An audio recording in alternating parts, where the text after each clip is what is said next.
Good afternoon. That's right. We get ready to talk about it.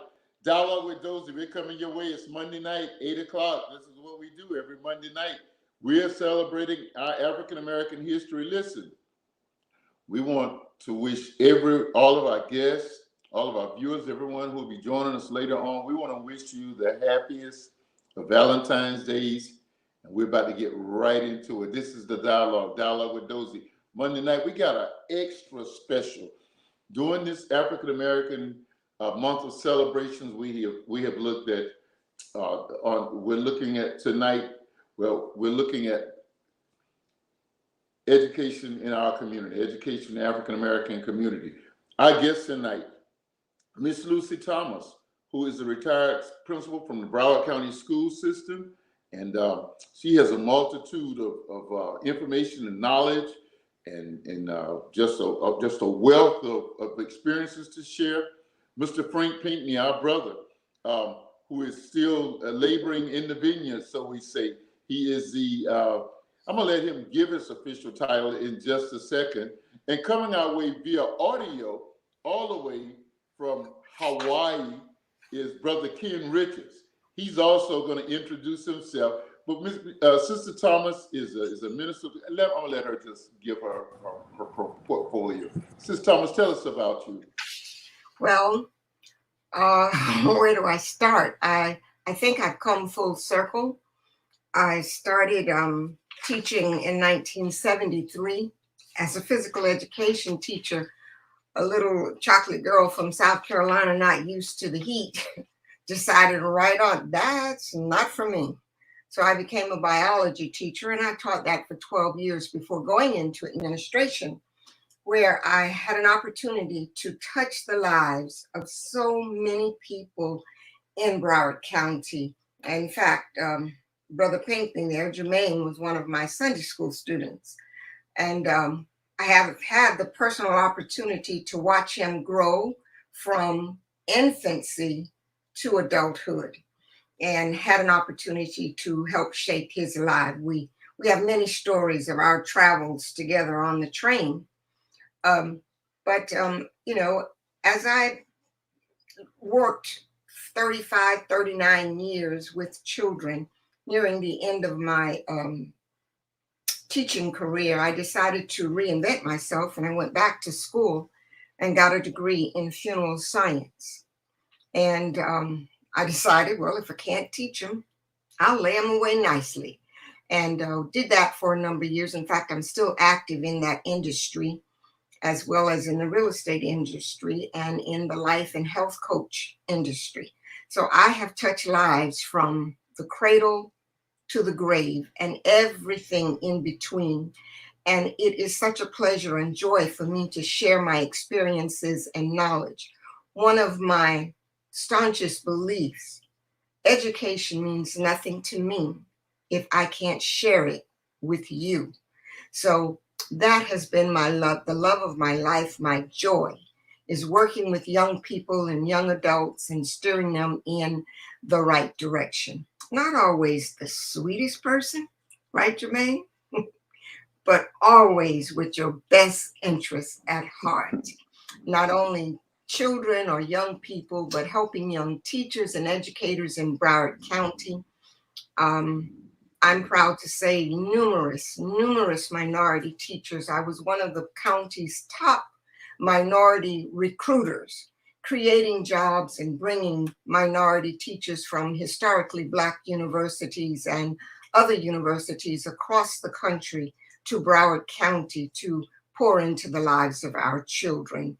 So I've touched many lives, and I'm still touching lives, and I will continue to touch lives and share my love of education and learning. Thank you, man. But Frank, tell us a little bit about you. Everybody on Facebook knows you, but just tell us all about you. YouTube, we know about you, but just formally introduce yourself, please. Okay, good evening. My name is Frank Jermaine Pinkney. I am a native of Broward County, Fort Lauderdale, born in Hollywood, and raised in Fort Lauderdale. I'm a product of the Broward County school system. And it's funny how Auntie Lucy starts to say that she started teaching in 1973 because that's the year I was born.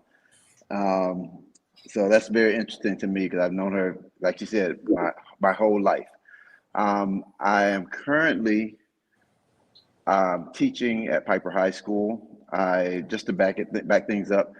Auntie Lucy is the reason why I ended up attending Bethune-Cookman University, but at that time Bethune-Cookman College. I majored in business administration. Graduated from there. Came home. And I was unsure as to what I wanted to do in the field of business. And she said, "Why don't you go and try subbing? We need good male teachers. We need more male teachers." So I started subbing, and I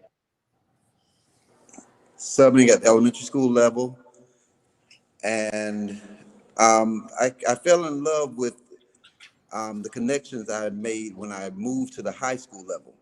And so I started teaching a few years later, and then went into administration for a little bit, but it was a different experience for me. I enjoyed my time in the classroom with the students a little more, so I went back to the classroom. It wasn't necessarily my choice, but sometimes you're under certain leaders and they push you in different directions. Because I won't talk bad about it because I'm thankful for where I am now, and I'm enjoying where I am because I'm a lifelong learner. So I got my degree in educational leadership, went away from administration and ended up working for the district for a year after I left Plantation. I was there for 13 years, I think. And now, after working for the district, I went to work at Piper High because I told the district, I said, this is not where I want to be. I want to be somewhere where I can be with students and I can directly impact the lives of students and see the fruits of my labor. Because I'm very passionate about that. To this date, I've been at Piper for 10 years. So rounding some numbers up, I've been in this system for about 25 years, which is crazy. In doing all of that, when the pandemic hit, I see how I've been impacting these lives. And again, I teach business and finance, accounting, and things like that. And then students started coming back to me with their MBAs, and they're doing great things. And I'm like, wow, wow, wow. So what I did when the pandemic hit, I said, well, let me apply and see if I can get my MBA. I know this old man, what am I going to do with it? I don't know, but I'm going to figure it out. And so I applied to FAMU and I got accepted, and I started my MBA program last fall. So I'm in my second semester as an MBA candidate. I graduate with my MBA in April of 2023, a few months before my oldest son graduates high school. So what will I do with it from there? I don't know. I'll be close to retirement, but I won't be retirement age. And, a lifelong learner. I'm setting goals, and I'm I'm a living vessel for my sons to see that hard work and dedication pays off. So I'm not only doing it for me, I'm doing it for everyone that's viewing what I'm doing. Love your, and we're going to talk about your transition with your HBCUs. I love that you just said, I'm graduating in 2023. Not I'm scheduled to graduate. No, I'm graduating in 2023. Thanks. We're going to get into this conversation in a second. Brother Ken Richards, he's coming to us from the Aloha State. Ken, introduce yourself briefly, and we're ready to dive head first to this with this outstanding panel. All right. Well, thank you again for inviting me and having me. Well, first, let me say, because I don't want to give anyone the impression that I live in Hawaii. I'm just out here for just for a couple of days doing a conference. But Ken Richards, we live in my wife and I, Verenda. We live in Hollywood, Florida. Today, I serve as a senior manager of training operations for Spirit Airlines in our flight operations training department. And just to give you kind of two insights into one of the reasons why I'm excited to have a chance to speak to you and your audience is that we have essentially done two things. One, about a year ago, we started through our diversity council, started a Black diversity group, and within the group, one of the missions of the group was to create a path whereby which underserved communities, Black communities, are able to connect directly with the airline and all the opportunities that are available. There are a tremendous amount of opportunities available in aviation.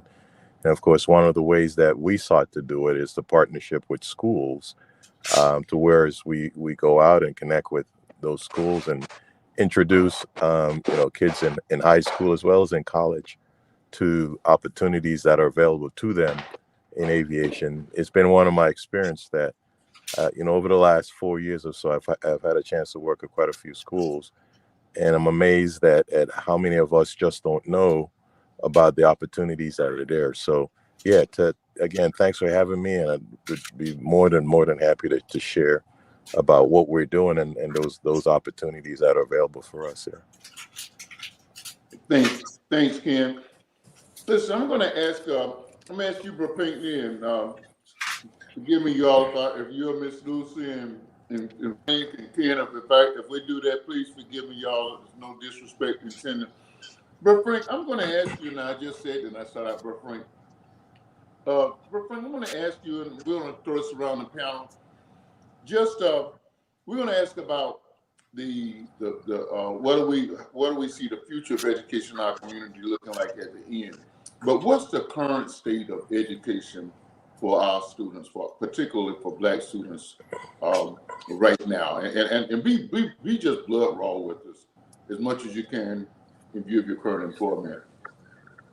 All right. As I said before, I really, really, really enjoy being in the classroom and having the impact on lives. And I've always looked forward to going to work.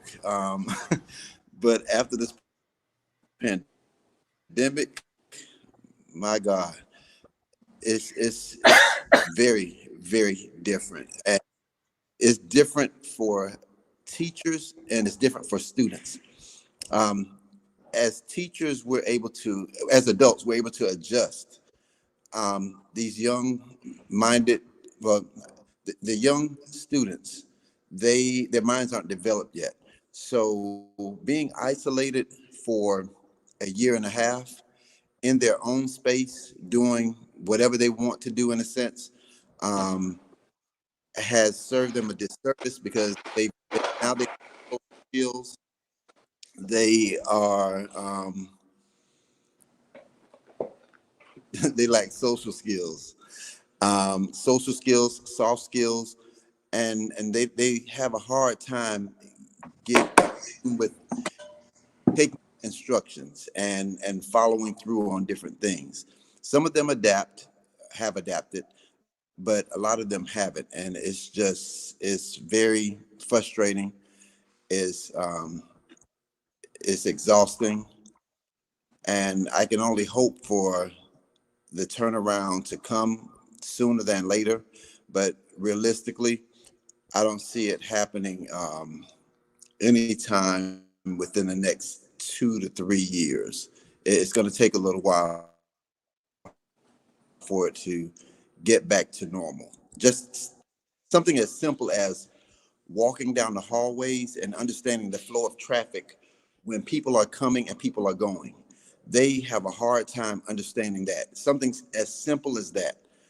And so when you're explaining something and you're expecting eye contact, and they're sitting there drifting off or on their cell phones, and it's like when you say something to them, it's like you've disrespected them just by saying, put your cell phone away. And you can even say please, and you can things can go left really quickly. A lot of teachers. I want to ask. I see Kim is on. KV, what's up, man?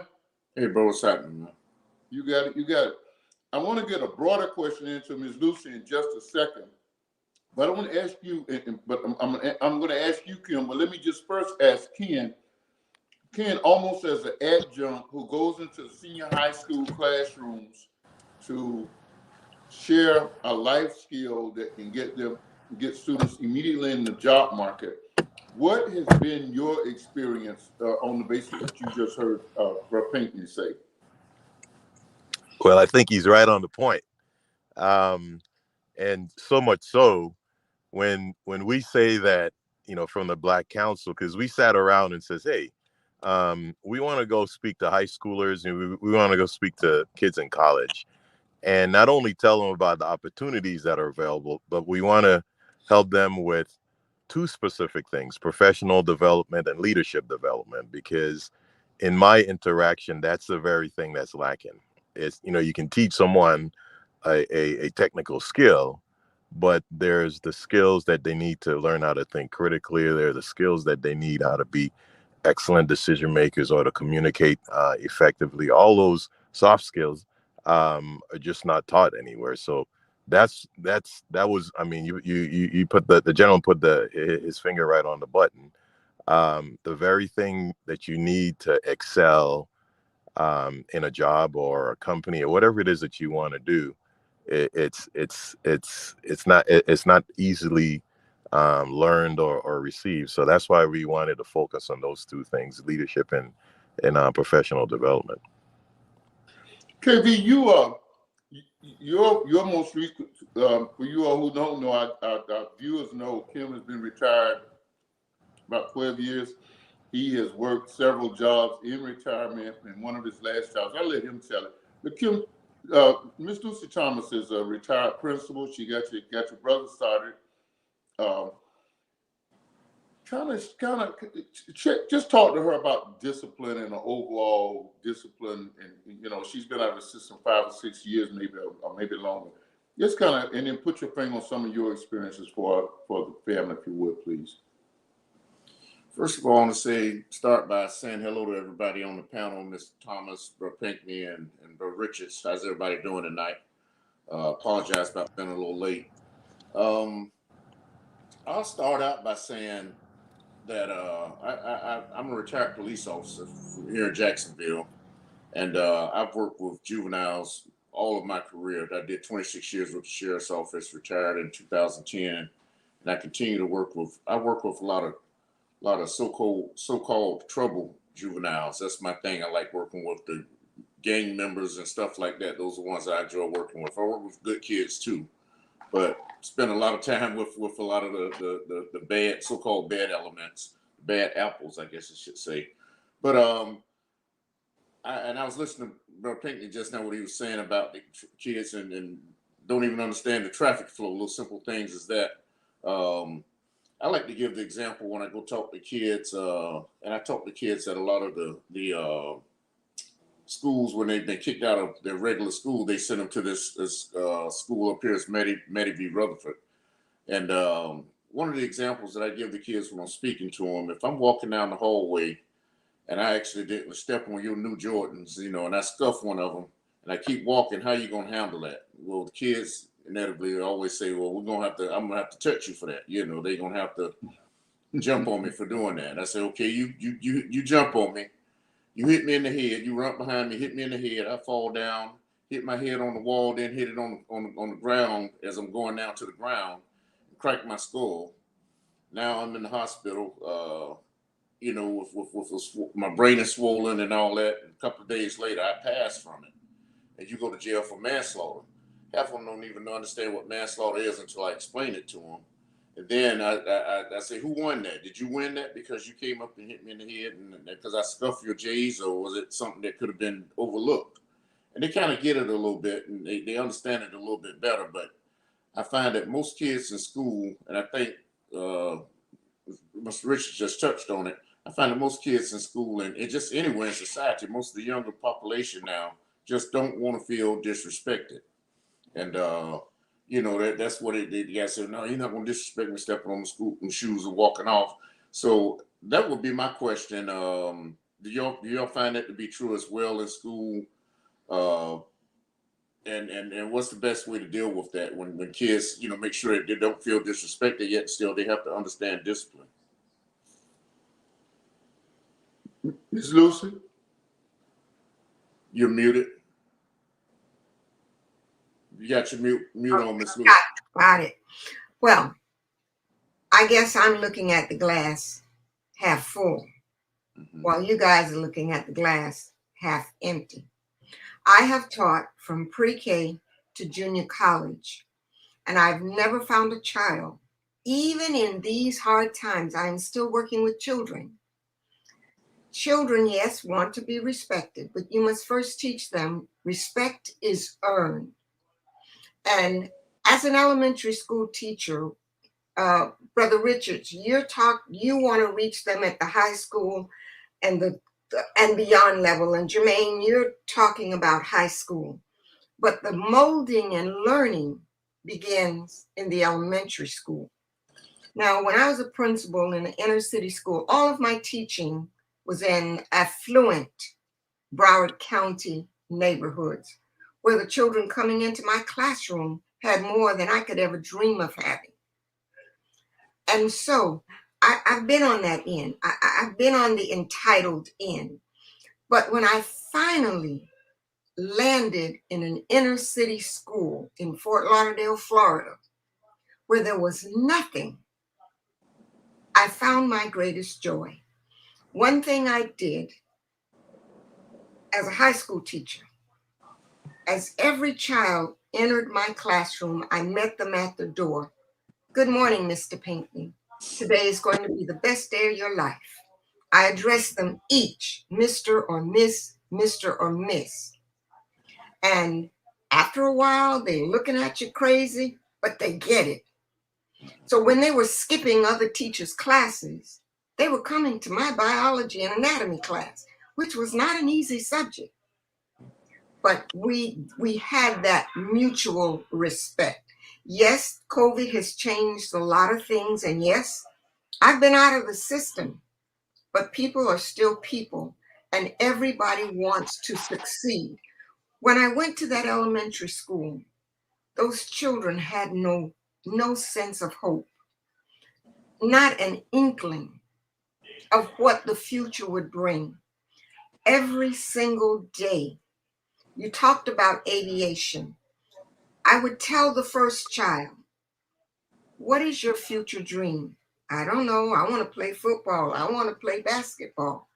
I said, no, you're going to be an airplane pilot. That's your dream. You're going to be a doctor. You're going to be a fireman. You're going to play basketball. I gave them dreams. I gave them hope. And I encouraged them and I put those things in front of them. If you want future aviators, you've got to put it in front of them so much. I've said this generation will be the only generation that will have less than their parents because so much has been taken from them and they have been pushed. We have 8 and 9-year-olds at home during COVID taking care of 4 and 5-year-olds because mama got to go to work and there's no daycare. But if we take the little ones and give them hope, like Jermaine said, I mean, I've known him since he was born. So I poured into him. He could have been anything he wanted to be because he had the confidence. But if we don't pour into the young ones, they are our future. I'm looking at the sunset, not the sunrise, but they're looking at the sunrise. And so we have to, no matter how they come to you, meet them at their point of need, at their point of learning. If a child has never seen respect, how can they give respect? If a child has never seen or been on an airplane, how can they be introduced to it? I would take children when we would take trips. I'd say to the pilot, please let him look at your cockpit. Let him see this. They have no idea at this point. I'm holding that dream in my hands until such a time that I can give it to them. And believe it or not, they remember that and they hold on to that. They're coming from some very distressed homes, very distressed, and they're bringing it to school. Guns are coming to school. Violence is coming to school because there is no guidance in the home. Black churches have lost the control of their Black communities. Mm. Black schools, predominantly Black schools, have lost the effectiveness of the community. True. When I was at Walker Elementary, I controlled that community. If a politician wanted that block of votes, they had to come to me because my parents were here and they followed and I educated them. It's not gonna be an easy journey. And I may not understand all the curriculum changes and all of that since I left in 2012, but I do know people. I know people and I can see the good in people and I can see their potential even if they can't see it. And Varner, you worked for me. I run a tight ship. I don't play with that. Right. But every child that walked through my door had an opportunity for success, no matter what kind of baggage they had. I had to meet them right there, baggage and all. Let me ask. We're trying to get Mr. Pinkney back on because he brings that fresh, raw perspective of being there now in that high school.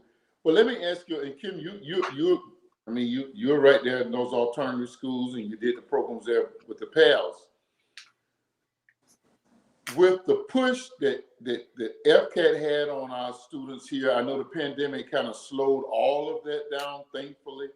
But with the push that it had, and you're right, Ms. Lucy, I worked for you, and I know how creatively and how succinct, how you were able to just pull it together and make it work.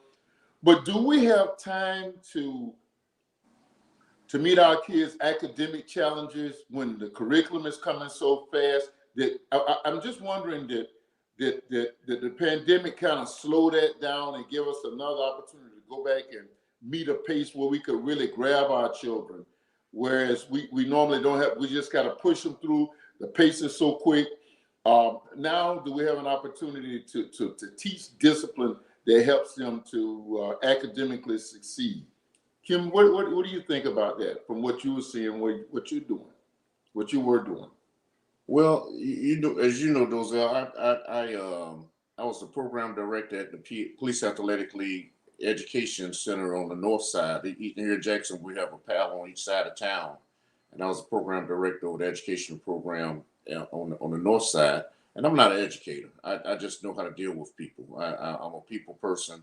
I know how to deal with people, and that's why they hired me. We have teachers that actually teach the kids, but I was kind of like the overseer of the program. And Miss Lucy, I can relate to what you said. I had a kid just the other day. Was it Sunday? I was over at Dozell's house, and this kid Saturday into Sunday. This one of my kids from PAL, and I haven't been at PAL in 2 years. But one of the kids that I mentored from PAL, I still mentor him.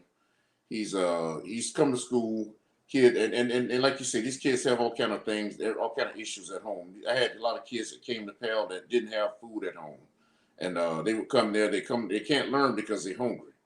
And they come to class, and I would go to Popeyes, buy chicken and all that kind of stuff for them until it was time for them to eat their lunch. But I made sure that those kids, I tried to make sure that those kids didn't go home hungry.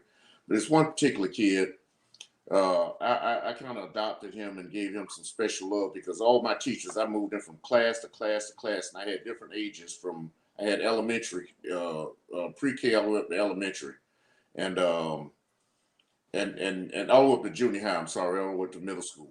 And this kid was a sixth grader, and I put him in every class. Each teacher, I tried to get each teacher to work with him, but none of them. This kid was cussing people out. I mean, he just was a quote unquote bad kid. One day I ended up just jacking him up in my class and talking to him. My dad was a disciplinarian, working with juveniles. I kind of got some of the stuff honest from him.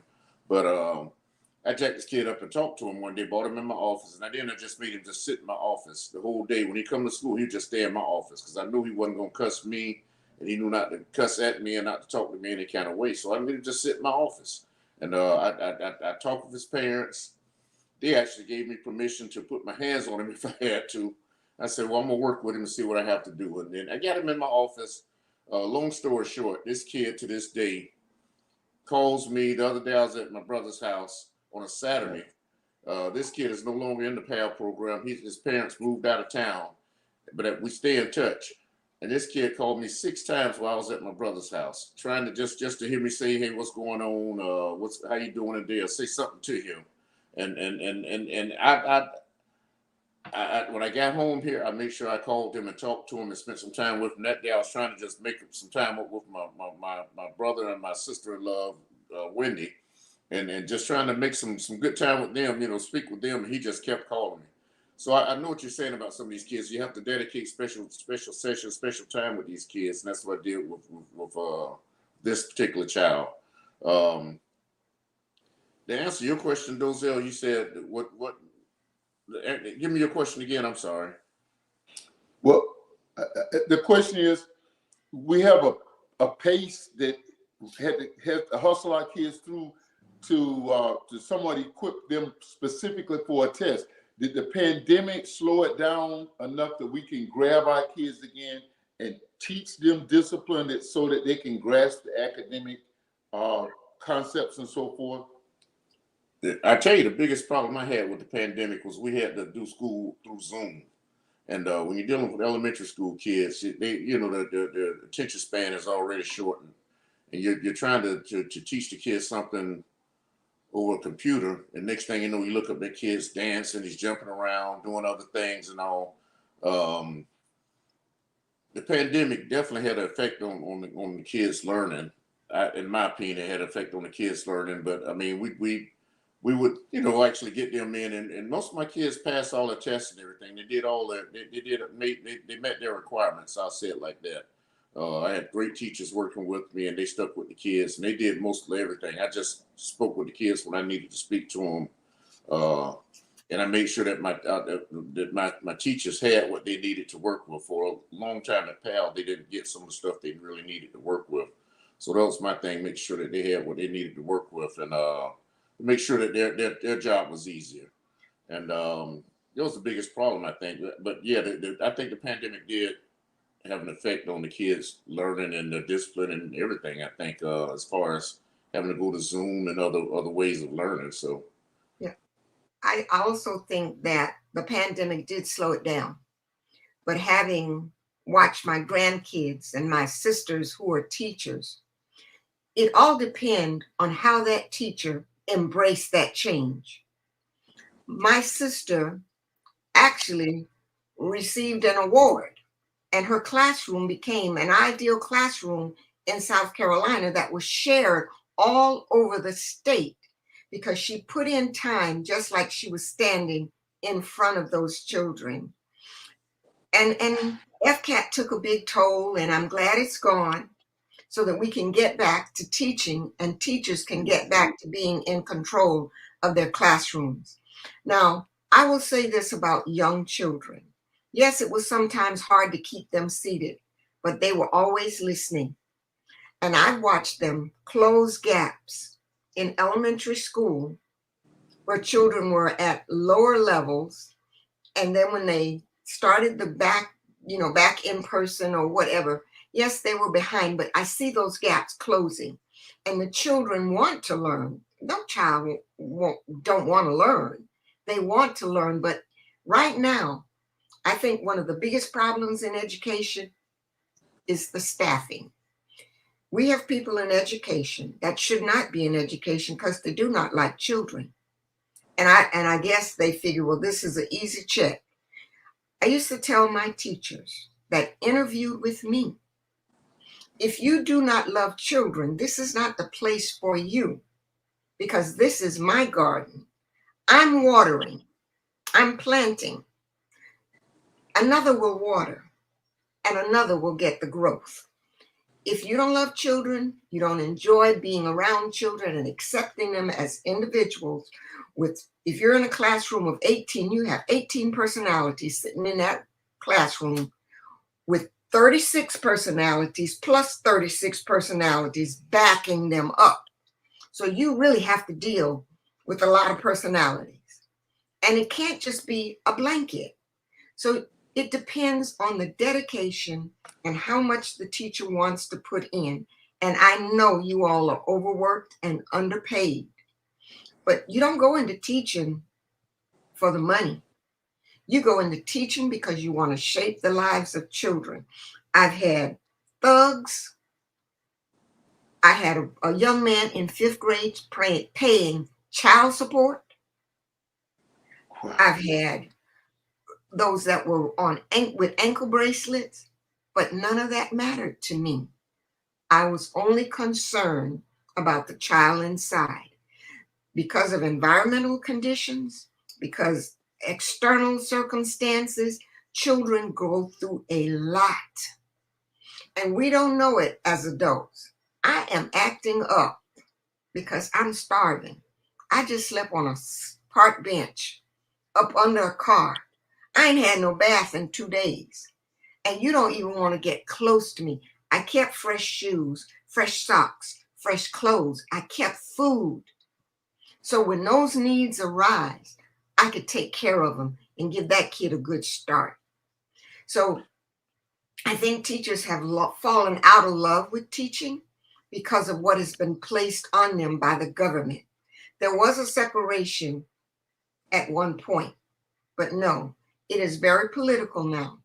Everybody is using the educational arena as a jumping stone to catapult them into some high political office because their kids go into private school or they got a private tutor. So they don't care about the 18 sitting in front of you. I always said to myself and to my teachers, I'm going to be the best thing this child sees today. So we dressed the part, we looked the part, and I act the part. I gave every child a hug, regardless of how they smell, how they look, or where they came from. I learned to say things in Spanish. I learned to say things in Peruvian Portuguese or whatever it was.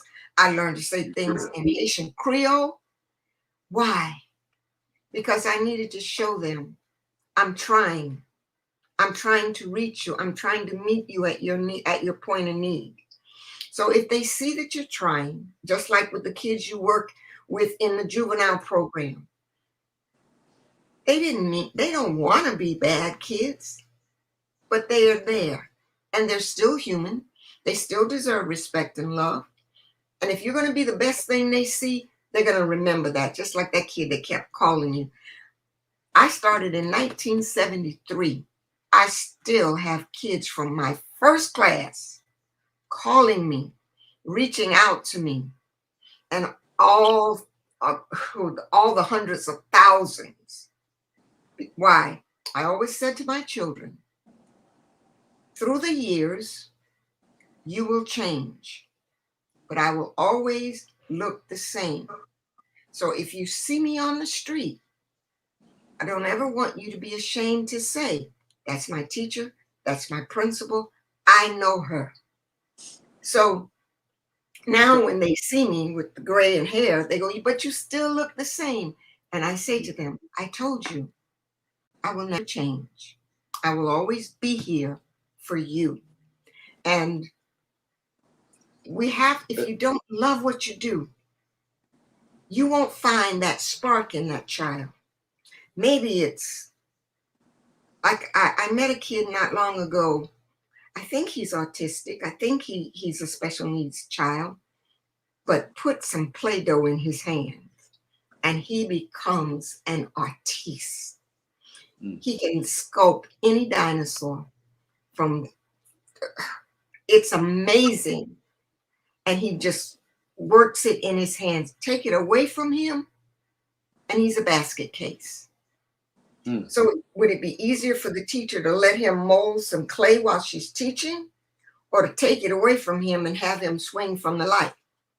Because he's listening. So we have to find those things that children are interested in. That's why I gave them dreams. That's why I gave them professions.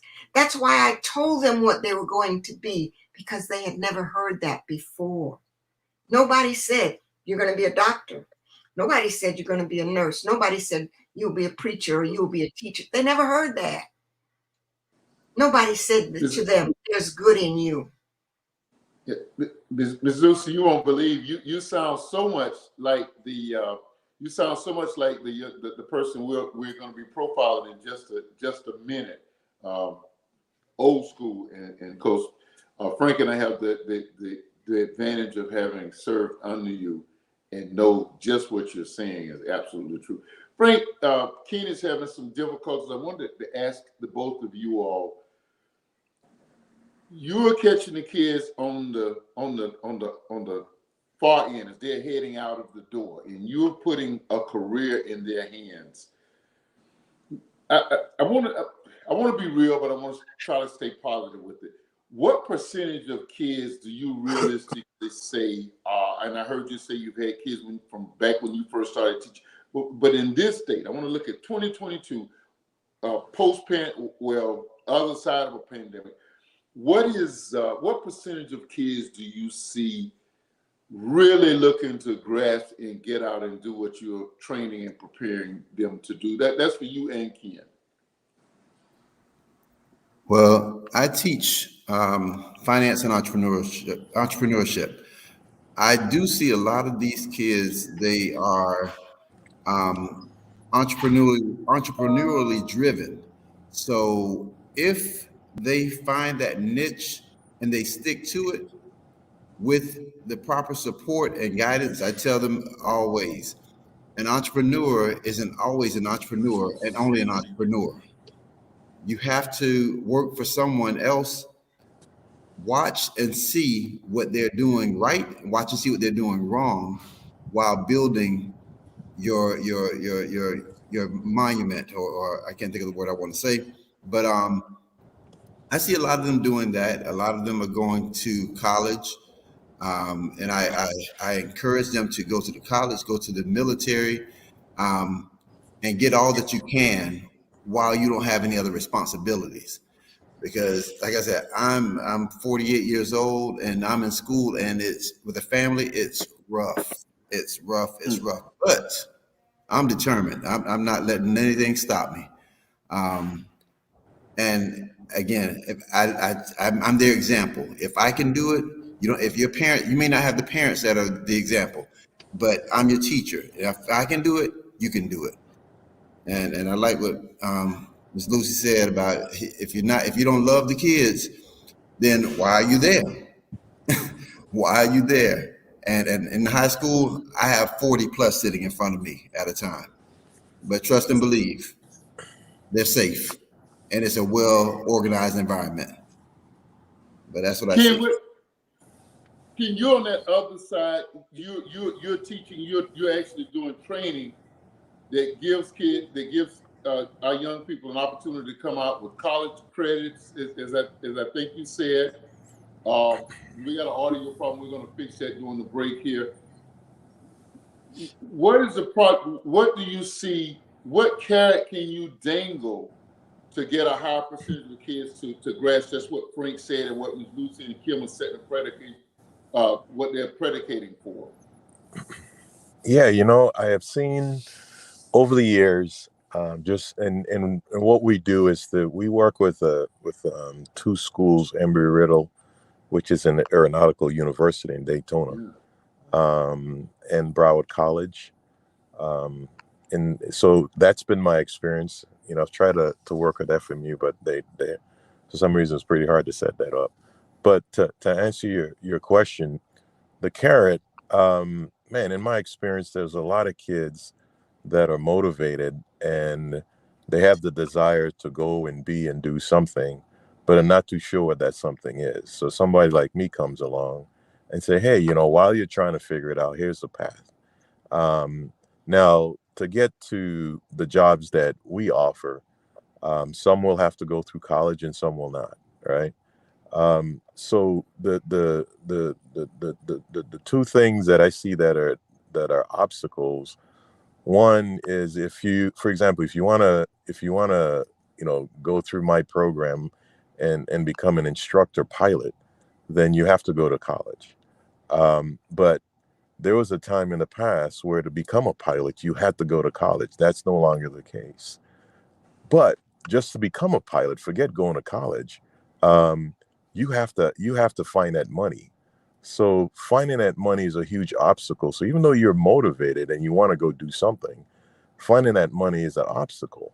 And of course, because when in my conversation is just trying to get the kids, give them insights into what's possible, and feeling as though, wow, I'm exposing them to this great opportunity that's going to change the course of their lives and their families' lives.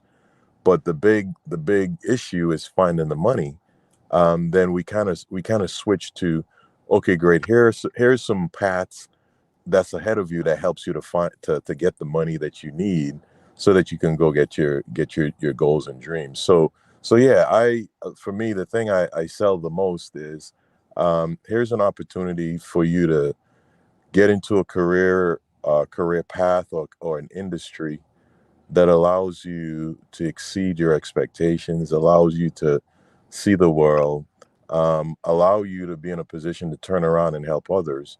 And to me, for the folks that I've known and worked with over the years, the thing that really motivates them is this idea that they get to engage in an industry that's going to push them beyond what they themselves are even think that they're capable of right now. And so it seems to work pretty good, but it just takes a tremendous amount of work, which is what everyone's been saying here tonight. It's I have a it's question, looking at Dozell, dialogue. It's I dialogue have with a question Dozy. for Mr. Pinkney. If you don't mind, I have a question from Micaiah Johnson. Says, Ken, you are catching the kids on the far end and you're putting the career in their hands. What percentage of kids post-pandemic do you see are grasping what you are teaching?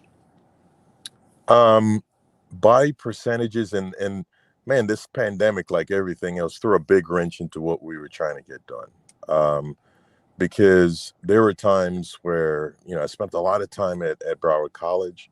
And I would say the grasp rate was something about 80 to 90% of them. But because of the pandemic, we were just not able to do those on-site visits like we used to.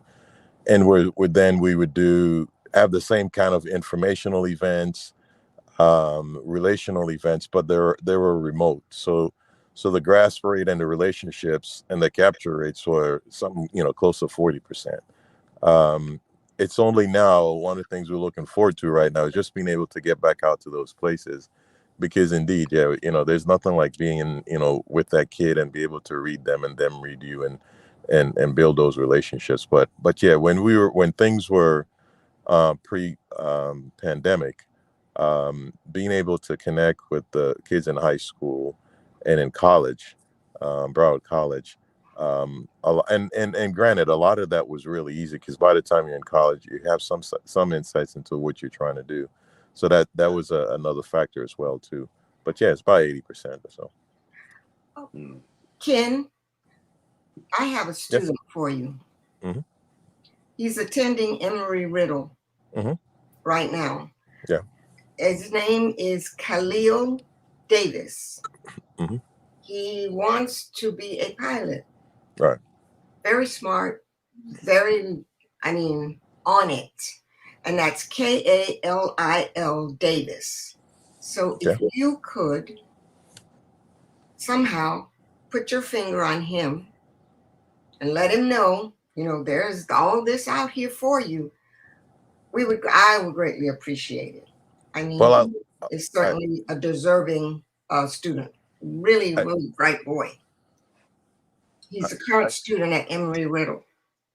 I tell you what, maybe after we're here, we can swap information, and I'm more than happy to reach out to him and see where he's at, and so forth. Okay. But yeah. Okay. That'll work for me. And I also have a contact at Florida Memorial. If you have issues getting in there, I have a contact there that's pretty high up there that could probably help you get some things done there as well. So. Oh, I appreciate it. The challenge with Florida Memorial is that, we mean in spirit, and even outside of spirit, I myself have been down there several times, but in the aviation department, they've had some transitions, and just never had enough people in the pilot program. which was the challenge there. But yeah, I mean, I'm more than happy to connect with the contacts and try to reignite again. Yeah. Oh yeah. Okay. We'll definitely swap that information. Outstanding. Yeah, and we'll talk about that more, Ken, off camera, because last week we talked about entrepreneurship in the Black community, and one of the trustees from Florida Memorial that the chairman of the board was on. So we'll talk about that in a second. Listen, we're up against a heartbreak. We're over. Tonight we're looking for further inspiration. Let's just let our production crew lead us into talking about Educator. Let's hear from Lucy Thomas on steroids.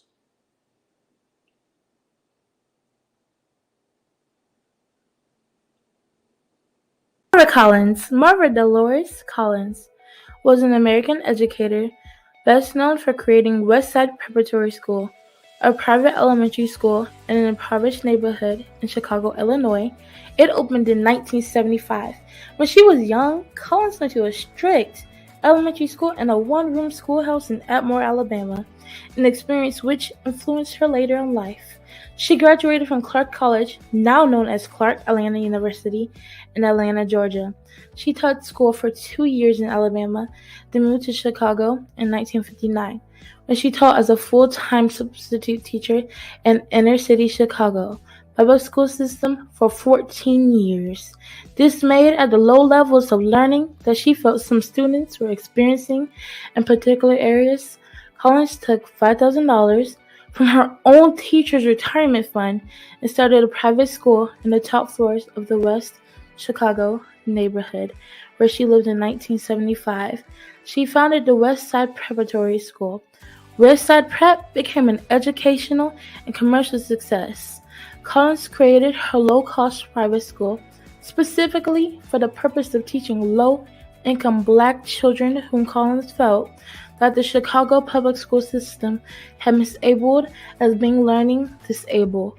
Collins said she had the data to prove that her students were teachable and were able to overcome obstacles of learning via her teaching methods, which she said eliminated behavioral issues and allowed students to flourish.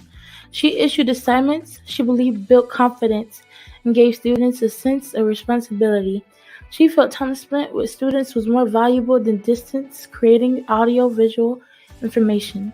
Collins and her daughter ran a school for more than 30 years until it closed in 2008 due to lack of sufficient enrollment and funding. Collins became well known due to the 1981 TV movie based on her life's work entitled The Marva Collins Story, starring Cicely Tyson and Morgan Freeman. She was also featured on CBC's 60 Minutes, a special tribute to her legacy in 1982. Kevin Ross, a 23-year-old Creighton University basketball player, got to his senior year of college without being able to read. With the assistance of Creighton booster, Ross enrolled in second grade at West Side Prep with private tutoring by Collins. Ross learned how to read and graduated in May 1983. Ross had difficulties continue his education, but when he had serious troubles, Collins was instrumental in helping him. Because of the success of her teaching methods, Ms. Collins was reportedly going to be offered the position of Secretary of Education by President Reagan. She was later offered that position by President George H.W. Bush. She declined, preferring the concept of teaching the one student at a time. Ms. Collins won many awards and was even hired to supervise 3 Chicago's that has been placed on probation. In 1994, Prince featured Collins in his music video for The Most Beautiful Girl in the World. He also donated $500,000 to the West Side Preparatory School Teacher Training Institute, which was created to teach Collins teaching methodology. Ms. Collins was married to Clarence Collins from September 1960 until his death in 1995. Together they had 3 children. Marva Collins died on June 24, 2015 in Bradford County, South Carolina at age 78. As an African American difference maker, Ms. Collins lives on today as a trailblazer in innovative education. And that was our oldest granddaughter, Patience Glenn. Thank you for that beautiful narration on a educator price one, Miss Marva Collins. Dialogue with Dozell is brought to you every Monday night at 8 o'clock by moregogiggacreations.com. moregogiggacreations.com. You see their production work. They're our backbone. They do our church programming. Any of your virtual needs, see moregogiggacreations.com. They'll take care of you. They have a great portfolio, a profile of high-end from television networks to major entertainers. That's moregogiggacreations.com. Back to the dialogue. We're getting ready to wrap it up. But we want to do this. We just profiled Martha Collins. We have a Martha Collins in our midst in the portion of Miss Lucy Thomas, and you got a taste of that. But I want to ask you, Frank. You have the mixture. I'm wearing. You can hardly see it here, but it's a FAMU shirt. I'm the mixture of well, he's gone. Is Frank gone from us? Okay. Well, we'll work through that. Like him, my orientation was well through the state system, but I worked there with Bethune-Cookman and really wanted to finish there, but I had to go through the state system because it's where my hours were. But our son saw our heart in orientation, our older girls right there with Cookman. And then our girls, Miss Cookman, Miss Lucy, you're a Cookman grad? What? I am a wildcat for life. For life. I grew up 12 miles from Maysville. Mary McLeod Bethune walked from Maysville to Sumter, South Carolina, to school every day. Oh yeah, I know all about that girl. So you mentioned earlier about you gave us the criteria for a very successful educator and one who could make students successful. You're the epitome of that. Does a HBCU education equip our teachers to better equip our young people?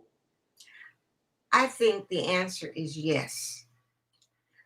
When in today's society, the way our children are growing up, like when I grew up, I lived in a Black neighborhood. I went to a Black school, and then in 63, I think, they integrated the schools, whatever time. And then I was shuffled off to a white school. We lost a lot in that transition. My daughter went to South Carolina State University with a Florida prepaid plan. But the experience in culture and becoming a young woman at that university is priceless. Her education was not short-lived, wasn't shortchanged. We have professors in historically Black universities that are teaching their heart out because they know our children must go out there and compete against the world. It doesn't matter to me where you go get that education, just go get it. But I think we undersell our historically Black universities. And if you look at historically Black universities now, the other races are discovering their richness, and you see them filtering in to the ranks. So I don't think that they're being shortchanged. I went to a historically Black university, and I came out at the top of my class. And I can't, it was the greatest value. I felt safe. I felt important. I felt needed. I felt like I belonged there. And I'm frozen. But nevertheless, it wasn't the experience of a lifetime from a 17-year-old girl coming from Sumter, South Carolina, who'd never slept a night out of her mother's house, to Daytona Beach, Florida, because I felt a connection. I felt like that's where I'm supposed to be.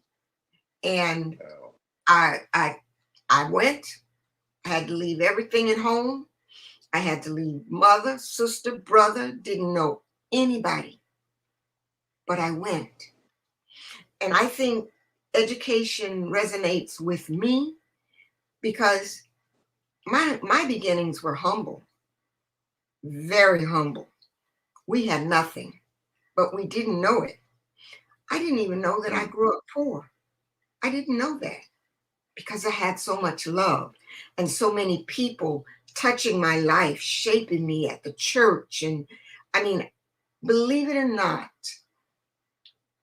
when I graduated from high school, my dream was to go to San Jose State College in San Jose, California. Accepted, scholarship, full ride. But my mother said, I'll get you there, but I don't know when I'll see you again. And that broke my heart. So I decided, not going to school. I'm going to stay here, work in this factory. I'm not going to college. Went to youth meeting that Sunday at church, and everybody stood up to say where they were going to school. And it was my turn. I started crying. And I said, I'm not going. And Miss Jones, E.C. Jones, and Reverend Stokes, it was a United Methodist church. I mean, I was a Baptist, I was United Methodist, I was Catholic. I went to all the churches. That's just, everybody in the neighborhood just went to every church. And they stopped the meeting, and the two of them took me into the office. And Reverend Stokes made a call to Reverend Rogers P. Fair. Wow. He was the chaplain at Bethune-Cookman College. And we went through the thing. I never filled out an application. He said, send her. My mother wasn't comfortable with it. I couldn't even get there on my own. I caught a ride with two other kids that were going there. Couldn't bring any clothes, couldn't bring anything. Got to Bethune-Cookman College. No Rogers P. Fair. So, of course, the lady wants to take me back to South Carolina. And I said, absolutely not. I will stay here if I have to sleep in a tent. If I have to sleep on the floor, I'm not going back without a college degree. Forget that. Well, he finally got there and everything got worked out. And that's how I got there. So I know a person's life can be changed and turned around with the right people to guide them and to help them. We weren't rich. There were 8 children. My mother working, picking cotton, my father working 2 jobs, and 7 children plus my cousins, all in one house. So how could we afford college? If it were not for that Black historic college, I wouldn't be who I am today. I wouldn't have what I have today. And I did not waste that opportunity. I did not waste it.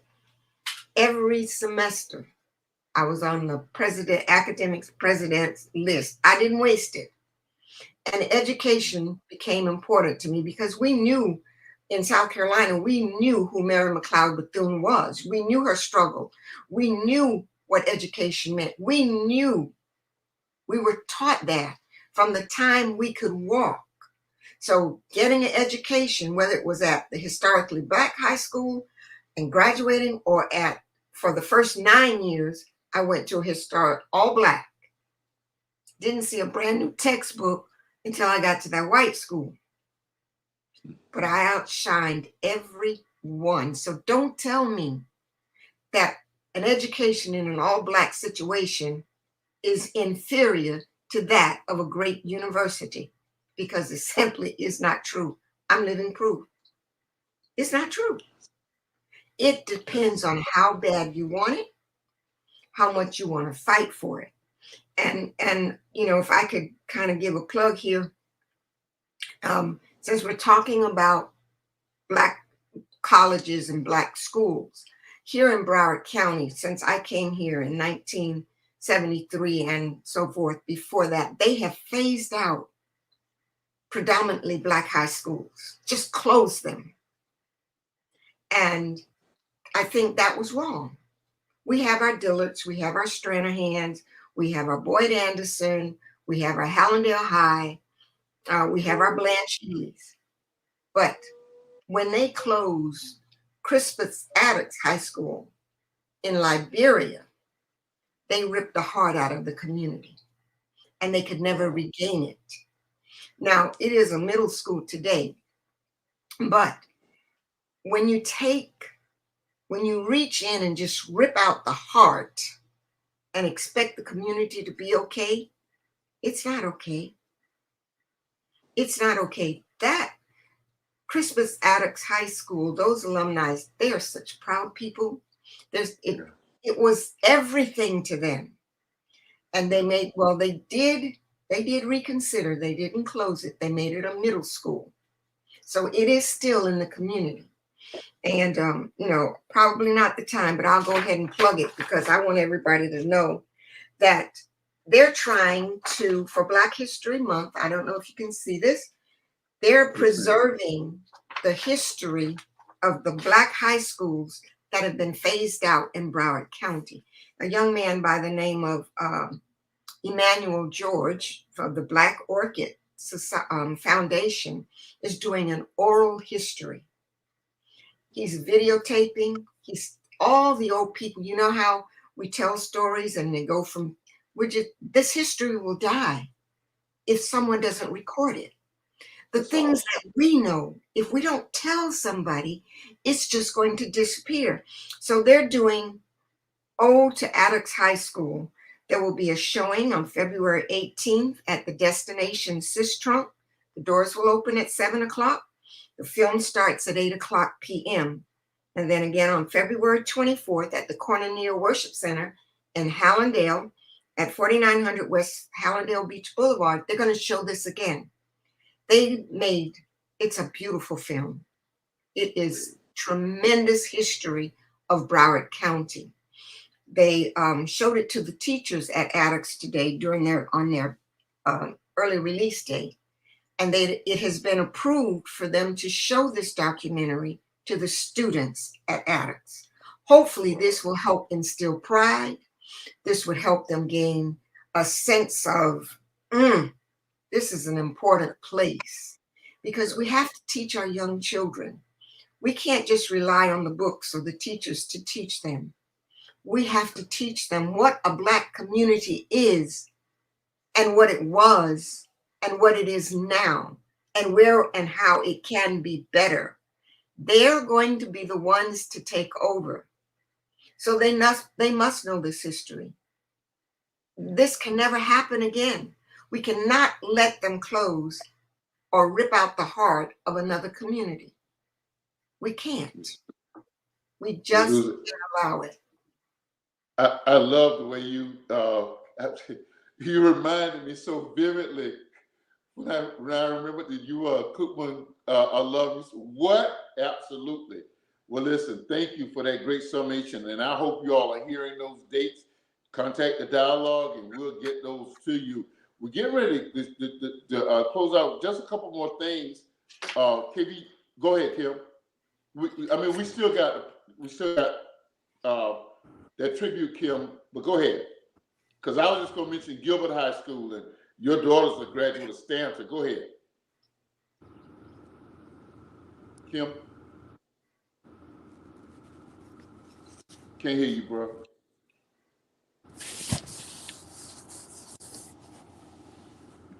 You muted? There it is. I got it off now. Not only are they, in reference to what Ms. Thomas was saying, not only are they phasing out Black schools, but they're not teaching Black history and stuff like that in the schools anymore. They are not talking about where we came from. And I think that's very important that kids learn where we came from, because I deal with a lot of, being a former police officer, been out there on the streets, and I was very close to the community. You know that those are trying to work with kids. And I think it's of the utmost importance that they learn where we came from. And they're phasing that out of schools as well. So not only are they shutting down the Black schools, but they're not teaching what we learned in school. So I think that's a double thing we're facing. Amen.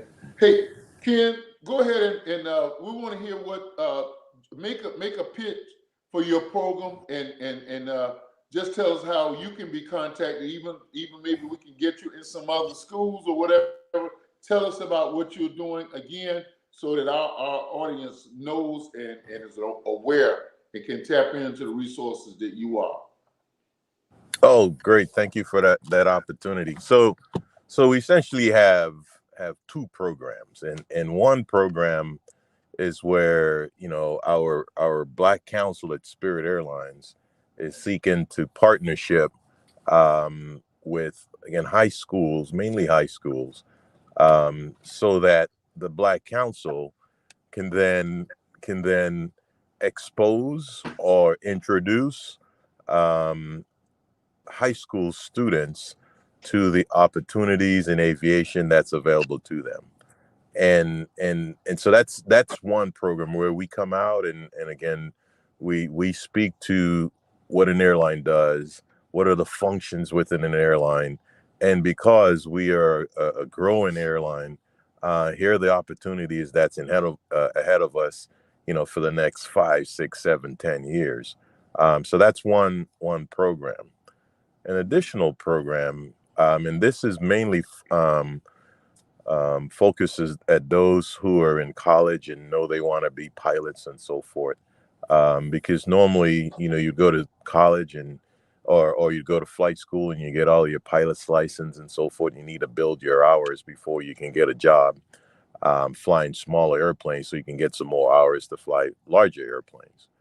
Well, we have a program, a very small program, but it's been really successful, where for those new pilots who are also what we call certified instructors, um, we're able to take them and give them the necessary training and put them in a position that from the day they start in this program, as some would call a flight operations instructor track, um, 5 years later, they're a captain, flying a Spirit aircraft or, around the country and so forth. So it's been a really successful program for us.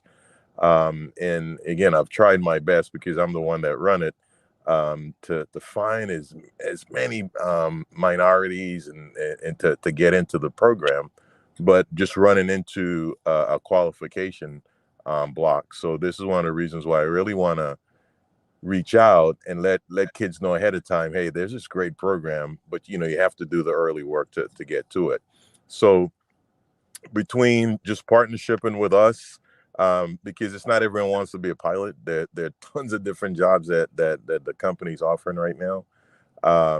And within this program where we're coming out to the schools and introducing ourselves and introducing airline functions and so forth, there's also a mentorship component as well too, because if someone says, hey, I want to be an aircraft mechanic, or I want to be a dispatcher, or I want to work in finance, or I want to work as a crew scheduler, then what we will do is to then connect them with that right person within the company that's going to be a long-term mentor, not just, hey, this is what I do, see you later, but it's a long-term mentorship to help that student to be on the way to getting qualified and hopefully one day enter into that industry. So as far as the best way to reach me, my email address is really simple. It's of course, my name is Ken Richards, so it's ken.richards@spirit.com by email.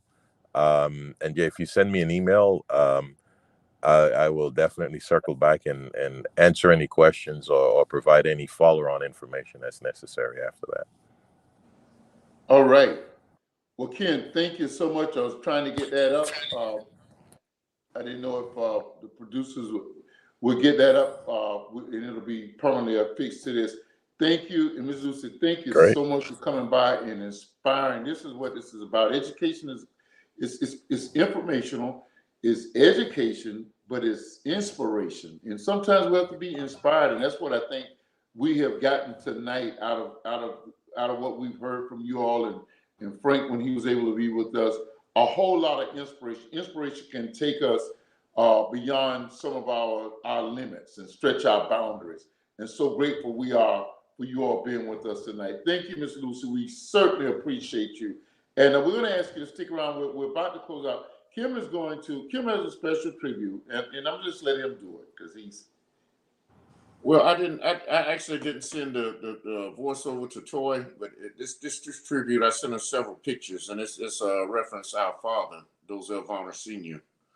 Um, and it's just some pictures that I sent to her. His birthday is coming up. His birthday is today, actually. February 14th. His birthday is today, so we want to, give him some type of tribute. Now, what I did, I just sent some pictures of some of the pictures that I had in my photo album, of some of the family photos and things like that of my dad. He's our hero. Our dad was everything to us, and I just sent some pictures of Toy. And Toy, if you want to show those pictures now, that'd be great. One of them is my favorite picture. Of course, this one is a family picture of us, our beloved mother and father. My mother is still with me. She's 91 years old, and she's the patriarch of the family now. When Dad left, so that's my two brothers, the V3 Varner boys. There's three of us, so we're the V3. Dozell, my brother Anthony. This picture here is special because this is when we were in DC. My dad is a Mountford Point Marine. If you're not familiar with Mountford Point Marines, those were the first Marines to integrate the Marine Corps. My dad was one of the first African American to join the Marine Corps, and they were sent to a place called Mountford Point. They were not allowed to go to Parris Island. They were sent to a substandard base called Mountford Point in Jacksonville, North Carolina, and but he completed that mission and went on and was the Marine Corps heavyweight boxing champ while he was in the Marines. He, like I say, he's our hero. I can say so much about my dad, but this picture is when he went to D.C. President Obama wanted to give the remaining. It was about 2,000 Mountford Point Marines still living. And some years ago, I want to say 2014, maybe. I'm not sure of the year. But he wanted all the Mountford Point Marines come to D.C. and he presented them with the Congressional Medal of Honor. So that's what we were there in D.C. I think I have another picture of him actually when the Commandant of the Marines was actually talking to him after he had presented him his medal. So I think that picture's in here as well.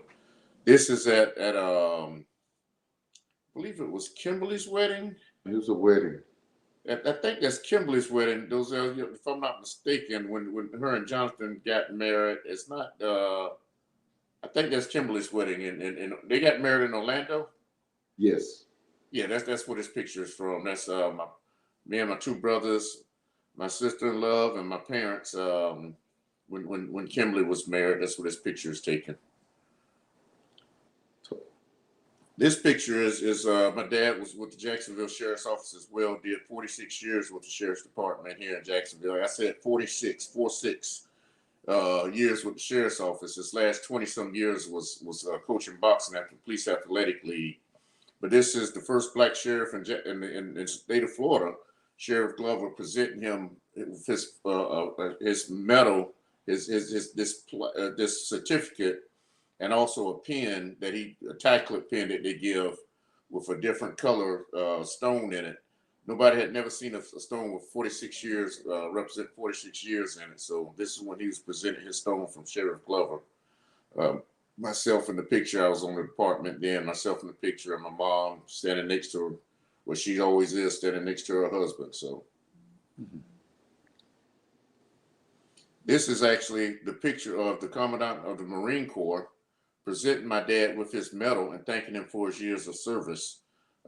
He's sitting there. That's at up in DC. I think it's Ease and I, something with the base there, where a lot of the Marine Corps base there. But that's when he was presented with his medal from the Commandant of the Marine Corps. That medal that he was presented is the highest honor that a civilian can receive. Congressional Medal of Honor. That's the highest medal the highest honor that a civilian can receive. So we're honored that he got that. This is just a picture of my mom and dad because they've always been together. They've married over 60 years, 60 plus years, and they were just the ideal role models in our lives. So.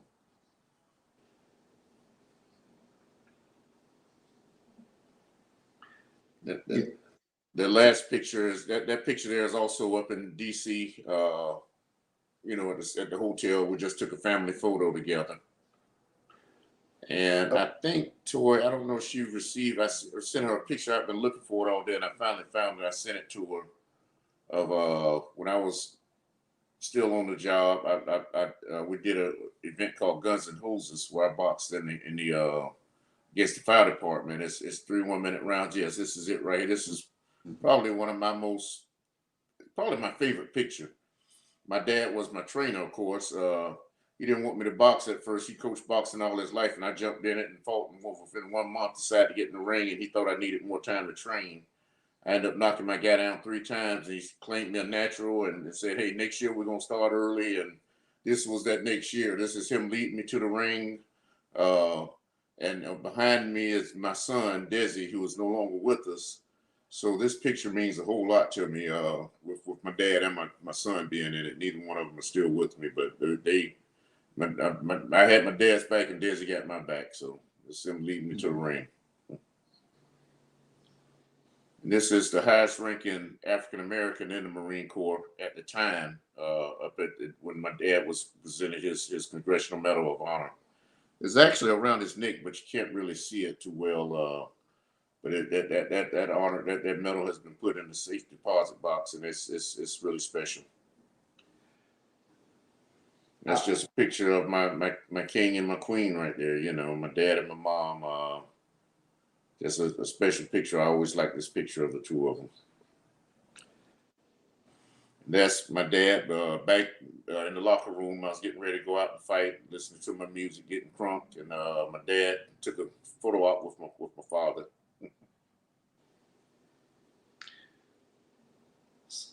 So we celebrate Black history, and we couldn't celebrate our dad, who would have been 98 today if he was still in his earthen vessel.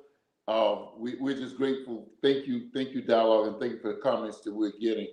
Ironically, the day that he received that Medal of Honor for being a Montfort Point Marine, it was supposed to be given by President Obama himself, but it was the day that the Supreme Court gave the Obama administration its first victory in its ever ongoing battle to maintain Obamacare. So the Speaker of the House, John Boehner, was the one who had to present that to them at Congress, which we were not able to attend. My brother did an outstanding job of bringing to life our dad's life.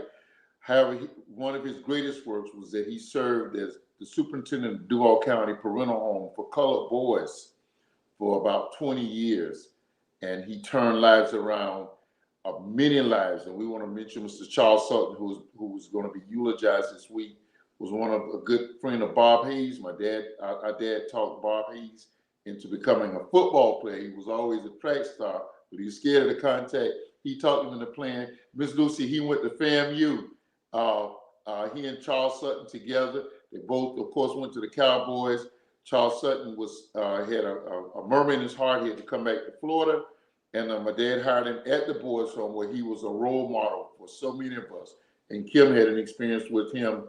Even Mr. Sutton just passed this past week, but Kim had the opportunity to serve with him or to spend a lot of time with him on the east side of Jacksonville. Thank you all so much. Kim, how do you see it, man? Well, the way I see it, I think the guests who came on tonight, the way I see it, and I think back what the young lady said tonight about them phasing out black schools, black high schools and all in the Fort Lauderdale area and all. It's happening all over the country. Like I said, they're fading out black history being taught in schools and everything. I was looking at the news today, and our governor here in Florida is trying to fade out the CRT. I mean, you know, it's a whole lot going on, and we got to stay woke, and that's the way I see it. To our guest again tonight, Miss Lucy Thomas, a role model par excellence, Brother Frank Pinkney, a young man doing a great job here in Broward County and beyond, and Brother Ken Richards, where he's done an awesome job, and he stands to be a blessing. We thank all of you for joining us. We're celebrating African American history. We talked about education. We got inspired along the way tonight. We'll revisit this subject down the road. Next week, we're looking at the Black family here on the dialogue. We're looking to see you here at 8 o'clock. We'll try to stay within our time boundaries. Dialogue with Dozell brought to you by moregogiggacreations.com. Bless you for being available, Kim. Thank you all again, Miss Lucy and Ken and Frank. We love you. To our distinguished audience, for your comments, for your viewership, for your consistency. God bless you. We'll see you next Monday night, 8 o'clock. We look at the Black family. Dialogue with Dozell. We're out.